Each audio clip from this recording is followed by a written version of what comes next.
अभी रिसेंटली कौन सा ड्रामा तुमने देखा जिसमें रोल किसी का बहुत पसंद आया हो, यार ये बड़ा अच्छा है, इसमें वेरिएशन है?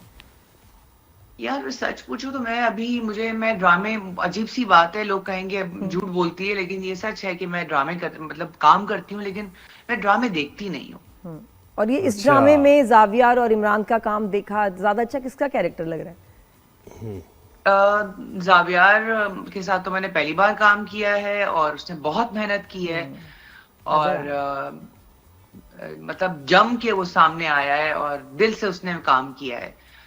और इमरान अशरफ तो माशाल्लाह वो है ही मंझे हुए एक्टर, और उनके साथ मेरी बातचीत भी बहुत अच्छी है, तो इजी हो गया था, हम लाइक कंपैटिबल थे हम एक सेट पे काम करने में। और ये अडेप्ट करने में थोड़ी प्रॉब्लम होती है या नहीं, अब आप कर लेती हैं? जैसे चीख में आपने एक अलग बिल्कुल कैरेक्टर, अलग माँ का किया था कैरेक्टर, ये एक बिल्कुल एक दिन डिफरेंट तो है। लगता है ना, एक दिन तो आपको लगता है कि जरा थोड़ा सा कैरेक्टर में आना, फिर आपके सराउंडिंग में जो आर्टिस्ट होते हैं उनके साथ थोड़ा सा मिंगल करना, तो वो थोड़ा एक दिन मुझे लगता है कि एक आर्टिस्ट को लगता है। साइमा, हमने मुझे तो शूट से भी लगता है। पूछा था कि पाकिस्तान में being a full time actor, कि आप कुछ और नहीं कर रहे, क्या ये फाइनेंशियली फीजिबल है, सही है, या ये कि साथ में कोई और बिजनेस या काम भी होना चाहिए सरवाइव करने के? नहीं नहीं, बिल्कुल भी नहीं है, और मैं कहती हूँ कि बहुत मुश्किल है सरवाइव करना इंडस्ट्री में, क्योंकि जिस तरह के पेमेंट के प्रॉब्लम्स हैं, हम लोगों को, बाहर देखने वालों को तो लगता है कि हम बहुत ग्लैमर लाइफ गुजार रहे हैं, हम तो शायद पाँव भी जमीन पे नहीं रखते होंगे, और मनोसलवा भी उतरता है ऊपर से, तो हमें तो मेहनत ही नहीं करनी पड़ती, उनको अंदर की कहानियों का नहीं पता। बहुत मेहनत है और पेमेंट्स के लिए हमें रुला दिया जाता है। ओहो, ये मैं करने वाला था सवाल, लेकिन एक आपकी तारीफ कर दूं, जो लोग बताते हैं आपके कोलीग्स भी, कि आप वेल ऑर्गेनाइज्ड हैं, यानी एक्टिंग से हटके जो प्रोडक्शन के सारे मामलात हैं, वार्डरोब से लेके सारी चीजें, तो वो आप में कभी प्रॉब्लम नहीं होती? कंटिन्यूटी के कपड़े तुम घर नहीं भूल के आते? नहीं, मैं देखो, मेरा ब्रेड एंड बटर तो यही है ना, एक्टिंग। तो मैं मतलब जब मैंने काम करना है तो मैं दिल जान से करती हूँ, और बहुत रिस्पेक्ट करती हूँ अपने काम की, क्योंकि जब जरिया अल्लाह ताला ने बनाया हुआ है किसी काम का, तो मैं क्यों ना उसकी रिस्पेक्ट करूँ। लेकिन जाना एयरफोर्स में जाती थी आप। अगर कदर ना करो तो फिर वो हर चीज अल्लाह छीन लेता है ना, चाहे वो कोई भी चीज। एयरफोर्स में हाँ, जाना आर्म फोर्सेस में जाती थी, ऐसे ही है? मैं आर्म फोर्सेस में जाना चाहती हूँ, एब्सोल्युटली। है साइमा, वो बताओ ये कब की बात है, और कुछ किया उसके लिए, कोई टेस्ट वेस्ट की तैयारी? यार वो करने का मौका ही नहीं मिला, मैं तो बस वो इसी तरह से मैं और एक्टिंग तो अलग अलग चीजें हैं नादिया। मैं तो आर्म फोर्सेस में जाना चाहती थी, तो बस वो कहते ना कि Allah is the best of the planner, वो अल्लाह ने कुछ लिखा अलग था और मेरे प्लान्स कुछ और थे। वो एक ड्रामा किया तो उसके बाद फिर करती ही चली गई, तो वो फिर जान ही नहीं। तो जब जहाज हमने गिराया तो आपने सोचा काश मैं होती है, मैं गिरा रही होती जहाज। अरे ना इंडिया के तो पता नहीं, मतलब आप फाइटर पायलट होती हैं, आप मजा ही आ जाता। और बनना भी फाइटर पायलट था। वाह वाह, कितना जबरदस्त। अच्छा है ना साइमा, ये बताओ कि सब लोग कहते हैं कि यार साइमा कुरैशी को एज नहीं आती, ना कोई रिंकल, मतलब बिल्कुल कोई आपको देख के नहीं लगता कि यार आप मतलब यू सो वेल मेंटेन्ड। क्या इसका राज है? स्किन इतनी अच्छी है, रिंकल्स नादिया देखिए, मैं आपको बताऊं, वेट भी गेन करती है, एक पाउंड नहीं बढ़ता इसका। नहीं, ऐसा नहीं है, मैं बहुत प्लम्प थी, और मुझे अपना वेट कम करने में 3 साल लगे हैं। शायद लोगों को अंदाजा नहीं है जी, 3 साढ़े 3 साल मुझे लगे हैं, बट मैंने बहुत स्लो एंड स्टडी अपना वेट कम किया है।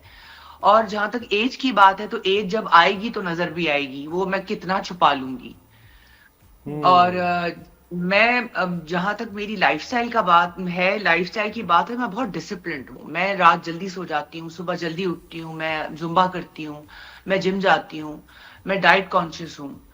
तो अगर ये चीजें मेरा सर्कल छोटा है फ्रेंड्स का, तो इन चीजों से मैं बहुत दूर हूँ, क्योंकि लाइफ में वैसे ही बड़ी स्ट्रेस है लोगों के, तो अब ये सर्कल भी बड़ा करके तो इतना मैं नहीं कर सकती। सोशलाइज करती हूँ मैं। साहिबा, मुझे एक बात बताएं, मुझे जितने भी एक्टर्स से मेरी बात हुई ना, वाइब मुझे कोई अच्छी नहीं आ रही एज एन आउटसाइड। आपकी भी मैंने इंटरव्यूज देखे, तो आपने भी कहा कि जब मेरे बेटे ने कहा कि इस फील्ड में आना है, तो मैंने कहा मैंने इतने पैसे क्यों खर्च कर दिए तुम पे, अगर पहले पता होता तो तुम्हें। बिल्कुल। तो क्या मतलब वहां माहौल सही नहीं है? नोमान एजाज भी यही बात कर रहे हैं, आप भी कुछ इसी किस्म की बात कर रहे हैं। आर्टिस्ट के बच्चों के लिए शोबिज मुश्किल क्यों है? इसमें क्यों है ऐसा?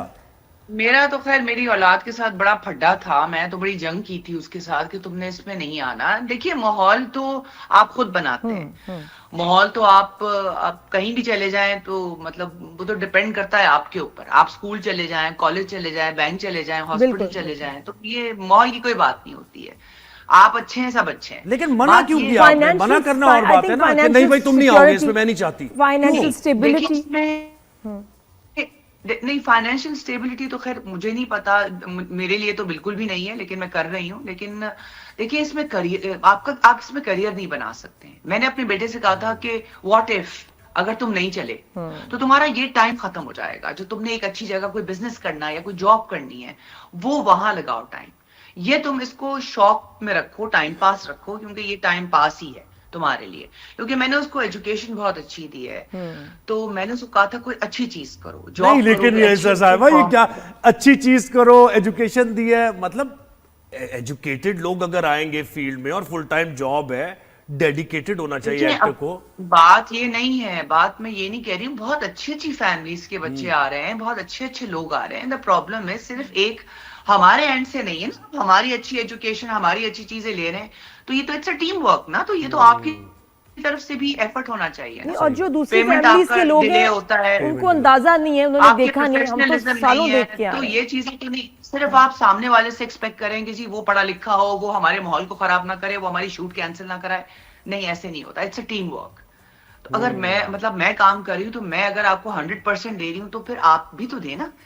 विन विन सिचुएशन होनी चाहिए ना, तो विन विन सिचुएशन नहीं है यहाँ पे। हैं। सही बात। अच्छा साइमा, बताओ the status of being single. हमारी बहुत सारी फ्रेंड्स हैं और वो उनको मैं देखती हूँ बड़ी खुश हैं, बड़ी पॉजिटिव हैं। आपको क्या लगता है जी कि बीइंग सिंगल उसके उसके फायदे क्या हैं और उसमें लिमिटेशंस या प्रॉब्लम कहाँ आती है?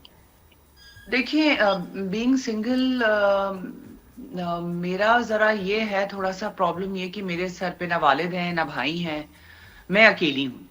अगर आप बीइंग सिंगल बात कर रही हैं कि अब आई एम नॉट मैरिड, और जाहिर सी बात है अब मैं अकेले सारा कुछ कर रही हूँ, तो हर चीज की प्रो एंड कॉन्स है नादिया।